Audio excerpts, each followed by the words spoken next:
Dear students, example करते हैं resultant of forces के बारे में।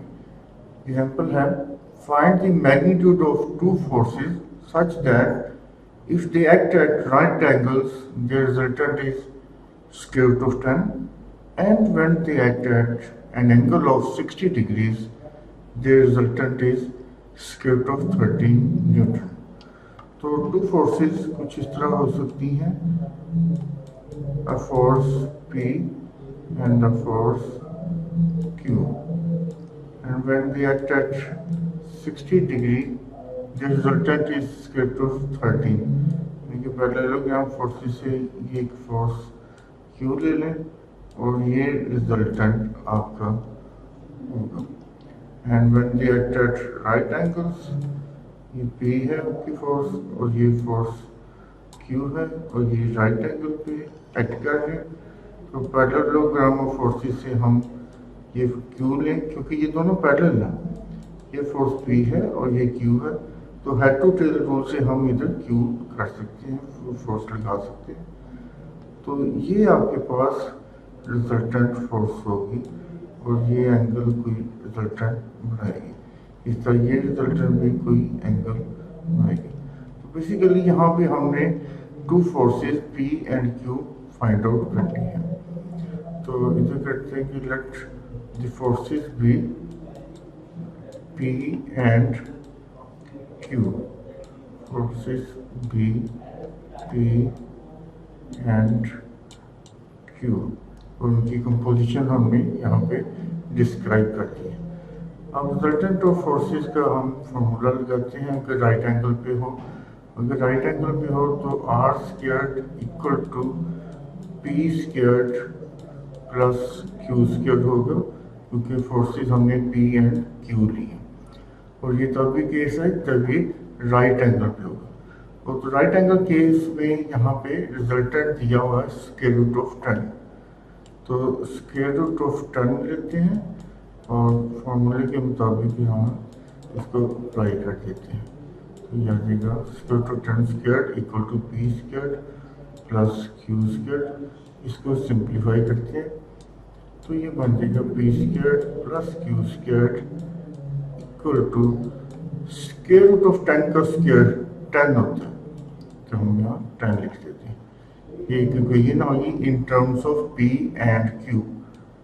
इसको हम इक्वेशन नंबर 1 का नेम दे देते हैं। एक और कंडीशन यहाँ पे हमें दी है कि टू फोर्सेस 60 डिग्रीज पे एक्ट कर रही है, जैसे कि इस फिगर में P फोर्स है और Q फोर्स है और 60 डिग्री पे, तो उनका रिजल्टेंट हमने कहा कि रफली ये होगा R की वैल्यू दी है स्क्वायर रूट ऑफ 13।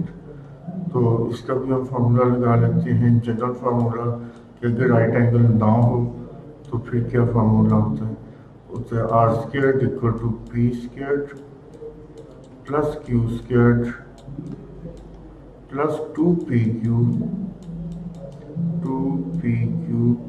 और कॉस ऑफ थीटा। अब यहाँ पे वैल्यूज प्लग कर लेते हैं। थीटा की वैल्यू 60 डिग्री गिवन है और आर की वैल्यू स्क्वायर रूट ऑफ 13। तो स्क्वायर रूट ऑफ 13 का स्क्वायर कर लेते हैं। Square root of 13 square equal to P square plus Q square, ये इसको थोड़ा सा क्लियर लिख लेते हैं, 2PQ and cos of 60 degrees. जी स्क्वायर रूट 13 का स्क्वायर 13 होगा। P square plus Q square की वैल्यू बाय इक्वेशन 1 ये 10 है, तो ये भी यहाँ पर लग लेते हैं, सही है। Plus 2PQ into cos of 60 भी ये किसके इक्वल होता है, हाफ के। तो सिंप्लीफाई करें, ये 2 से कैंसिल हो गया। 10 लेफ्ट हैंड साइड पे आके माइनस हो जाएगा, तो आपके पास 3 रह जाएगा। In fact 3 equal to P Q, और इसको लिख सकते हैं P Q equal to 3K। इस क्वेश्चन को हम क्वेश्चन 2 कह लेते हैं। जी यहाँ से Q को सब्जेक्ट बनाते हैं, Q को सब्जेक्ट बनाएं तो Q इक्वल आ जाएगा 3 और P, इस इक्वेशन को हम इक्वेशन 3। ये सारा अलजेब्राइक मेथड कर रहे हैं।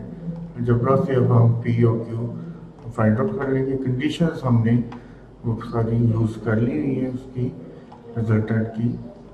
जी Q इक्वल आ गया 3 ओवर P के, ये Q की वैल्यू यहाँ अप्लाई कर लेते हैं, तो ये बन जाएगा P स्क्वायर, इसको कह लेते हैं कि 1 इम्प्लाइज Q की वैल्यू 1 में अप्लाई की, तो P square plus Q square था ना, तो Q की वैल्यू बाई को ये 3 ओवर P है, तो ये 3 बाई P का स्क्वायर इक्वल टू 10, तो ये बन जाएगा P square plus 9 over P square equal to 10।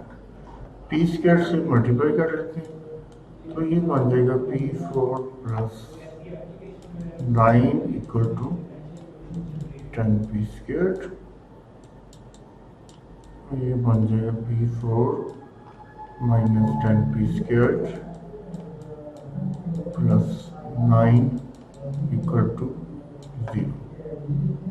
इसको फर्दर लेके चलते हैं, P square equal to suppose T कर लेते हैं, ठीक है, तो ये बन जाएगा T square minus 10T plus 9 equal to 0।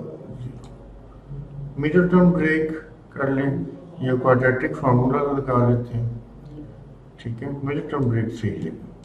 T square minus 9T minus T plus 9 equal to 0।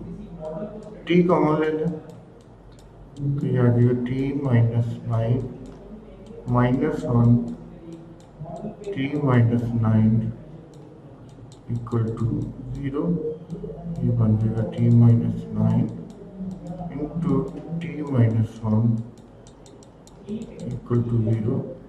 यहाँ से T की 2 वैल्यूज आ जाएंगी, T equal to 9 and T equal to 1। ये इक्वेशन हम सपोज इसको इक्वेशन 4 का नेम देते हैं, तो T इक्वल टू 1 को इक्वेशन 4 में अप्लाई करें, तो P स्क्वायर इक्वल टू आ जाएगा 1 के, ये T इक्वल टू 1 हमने प्लग की थी, तो यहाँ से P की वैल्यू आपके पास प्लस माइनस 1 आ जाएगी, यानी P की वैल्यू 1 आ जाएगी, P की वैल्यू 1 और T इक्वल टू 9 पुट करते हैं, E को ये 4 में पुट करते हैं, तो P square equal to 9 giving P equal to 3। तो यहाँ पे हमारे पास P की वैल्यू 1 आ गई और दूसरी P की वैल्यू 3 आ गई। ये P की वैल्यू हम कहिए 3 में, जो कि Q equal to 3 over P है, ठीक है, तो using 3 Q equal to 3 over P, तो ये 3 ओवर 1 दैट इज Q3, और Q इक्वल टू